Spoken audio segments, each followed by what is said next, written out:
नमस्कार, उत्तर प्रदेश एक्सप्रेस देख रहे हैं आप और मैं हूं आपके साथ दिशा। बुलेटिन की शुरुआत करेंगे खबरों के साथ। प्रधानमंत्री नरेंद्र मोदी एक बार फिर चुनावी माहौल गरमाने के लिए यूपी में रैलियां करेंगे। फिलहाल 6 लोकसभा क्षेत्रों के लिए 4 रैलियों का कार्यक्रम प्रस्तावित है। यह कार्यक्रम दूसरे, तीसरे और चौथे चरण के मतदान वाली कुछ सीटों के लिए प्रस्तावित है। बीजेपी की ओर से तैयार कार्यक्रम के मुताबिक प्रधानमंत्री 19 अप्रैल को अमरोहा लोकसभा क्षेत्र के गजरौला में रैली करेंगे। 22 अप्रैल को अलीगढ़ और हाथरस लोकसभा के प्रत्याशी के पक्ष में और अलीगढ़ में संयुक्त रैली करेंगे और उसके 3 दिन बाद फिर पीएम यूपी के दौरे पर रहेंगे और एक दिन में 5 लोकसभा क्षेत्रों के लिए 3 रैलियां करेंगे।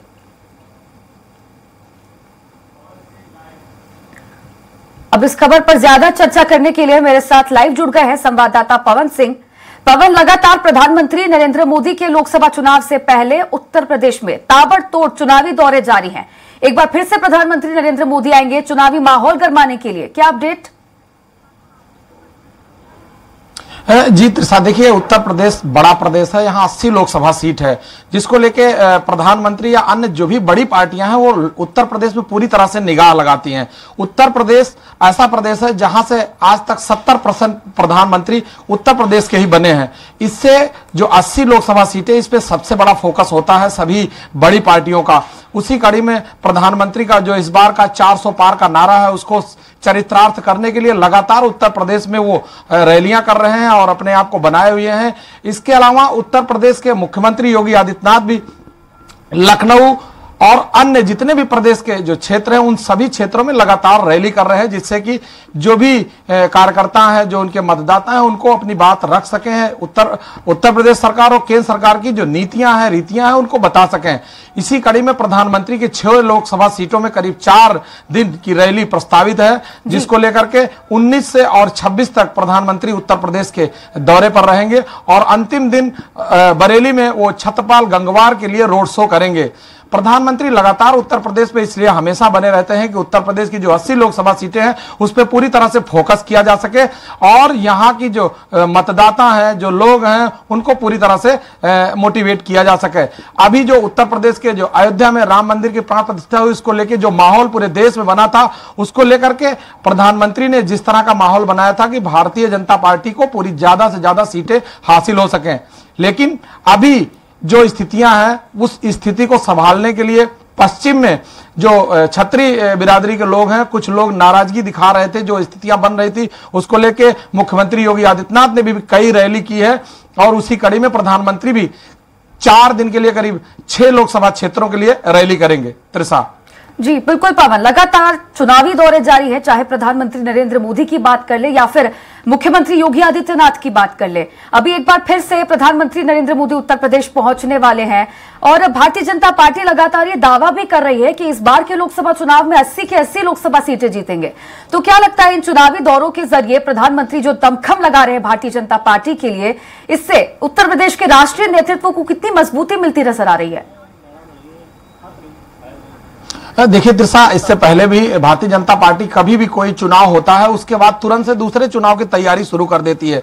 2019 के चुनाव के बाद ही लगातार जो संघ है वो पूरी तरह से बूथ स्तर तक, व्यक्ति स्तर तक, परिवार स्तर तक ये लगातार बने रहे और इसको सभी को जोड़ने का पूरा प्रयास किए, चाहे वो बैकवर्ड रहा हो, जो व्यक्ति अंतिम पायदान का जो व्यक्ति है उसको जोड़ने के लिए बहुत सारी जो केंद्र सरकार की या उत्तर प्रदेश सरकार की जो योजनाएं रही, चाहे वो नारी बंधन रहा हो, हर घर जल योजना हो, स्वच्छ भारत योजना हो, हर घर में जो मकान देने की स्थिति, बहुत सारी ऐसी योजनाएं थी जिसको लेके केंद्र सरकार या उत्तर प्रदेश सरकार लोगों को जोड़ने का काम किया है। उसको लेके संघ पहले से ही पूरी तैयारी, पूरी रणनीति बना रखा था कि 2024 के जो पार्लियामेंट्री इलेक्शन होंगे उसमें हमको किस तरह से पेश आना है और लोगों को किस तरह से अपने साथ जोड़ना है।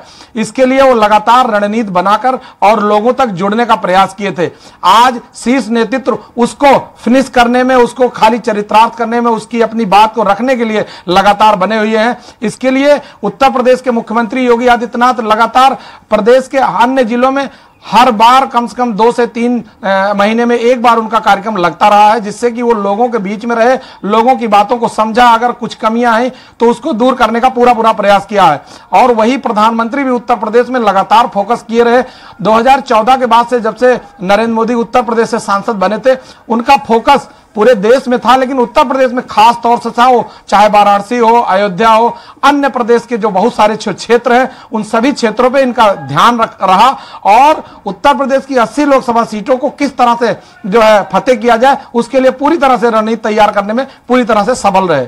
जी बिल्कुल पवन, पूरा दमखम भारतीय जनता पार्टी लगाती नजर आ रही है। इसी के साथ यदि मुख्यमंत्री योगी आदित्यनाथ जो लोकसभा चुनाव की तारीखों के ऐलान से पहले जो दौरे कर रहे थे, आचार संहिता लगने से पहले दिन प्रतिदिन औसतन 2 से 3 जिलों के वे दौरे करते थे। इसमें खास बात यह है कि जनसंपर्क अभियान जो भारतीय जनता पार्टी ने चलाया, जनता से संवाद कैसे स्थापित किया जाए, इस पर भी भारतीय जनता पार्टी का खासा फोकस रहा है, चुनावी रैलियों के अलावा। जी बिल्कुल तृषा, देखिए चुनावी रैलियों के अलावा इससे पहले भी कई ऐसी योजनाएं बनाई गई थी, जिसमें उत्तर प्रदेश के जो मंत्री थे उनको जिले अलाट किए गए थे, क्षेत्र अलाट किए गए थे।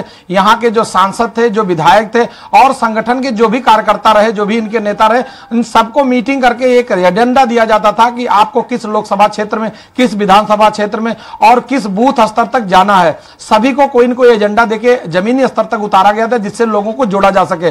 और उसके बाद में जो शीर्ष लेवल पे मुख्यमंत्री योगी आदित्यनाथ अन्य जिलों में जाते थे, वो इसके पूरी तरह से जांच के लिए, समझने के लिए, या कोई कमी रह जा रही जिससे कि लोगों तक हमारी बात नहीं पहुंच पा रही या लोगों का जो दर्द है वो हम समझ सकें, इसलिए वो जनता के बीच में हमेशा बने रहे।